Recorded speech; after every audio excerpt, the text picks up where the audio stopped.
നമസ്കാരം. Raf talk ഫുട്ബോളിലേക്ക് അവർക്കും സ്വാഗതം. യുവേഫ ചാമ്പ്യൻസ് ലീഗിൻ്റെ സെമി ഫൈനലിലേക്ക് കടന്നുപോയ FC ബാഴ്സലോണ ഇപ്പോൾ എല്ലാ കോമ്പറ്റീഷനുകളിലും കിരീടത്തിനായിട്ടുള്ള പോരാട്ടത്തിലാണല്ലോ. അപ്പോൾ ഇന്ന് സെൽറ്റ വിഗോക്കെതിരെ ലലീഗയിൽ അവർ കളിക്കാനിറങ്ങുമ്പോൾ അവരുടെ പ്രധാനപ്പെട്ട താരങ്ങളെ ഇറക്കുമോ ഇല്ലയോ എന്ന കൺഫ്യൂഷൻസ് പലർക്കും ഉണ്ടാവാം. റൊട്ടേഷന് സാധ്യതയുണ്ട് എന്ന് പലരും കരുതുന്നു. പക്ഷേ ഇന്നലെ കൃത്യമായിട്ട് ഹൻസി ഫ്ലിക്ക് പറഞ്ഞു, ഓരോ കളിയും വളരെ വിലപ്പെട്ടതാണ്, വളരെ പ്രധാനപ്പെട്ടതാണ്.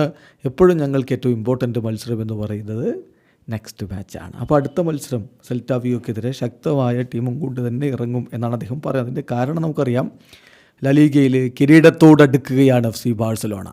ഇനി കാലിടറരുത്, അതുമാത്രം ചെയ്താൽ മതി. മറ്റ് ടീമുകളുടെ റിസൾട്ട് അവർക്ക് നോക്കേണ്ട, അവർക്ക് കാലിടറാതിരുന്നാൽ മതി.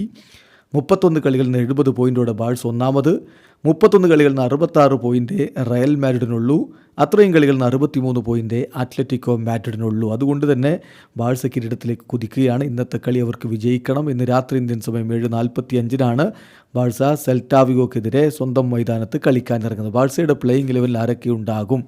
ഇപ്പോൾ സ്പാനിഷ് മാധ്യമങ്ങൾ മുണ്ടോ ഡിപ്പോർട്ടിവോയും സ്പോർട്ടും ഒക്കെ നൽകുന്ന ഒരേ 11 തന്നെയാണ്.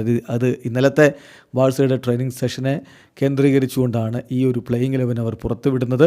ഗോൾ കീപ്പറായിട്ട് ഷെസ്നി, ഡിഫൻസിൽ കൂണ്ടയും കുബാർസിയും ഇനീഗോ മാർട്ടിനസും ജെറാദ് മാർട്ടിനും, പിന്നെ ഡിയോങ്ങും പെഡ്രിയും ഗാവിയും മധുരയിലുണ്ടാവും. ലാമിൻ യമാലും ലെവൻഡോസ്കിയും റാഫിഞ്ഞയും ചേർന്ന് അവരുടെ മുന്നേറ്റങ്ങൾ നയിക്കുകയും ചെയ്യും. തീർച്ചയായിട്ടും ബാഴ്സലോണ കിരീടത്തോടടുക്കുന്നു. സൂപ്പർ പ്രകടനവുമായിട്ട് ലെവൻഡോസ്കിയും റാഫിഞ്ഞയും ഒക്കെ നിൽക്കുന്നു.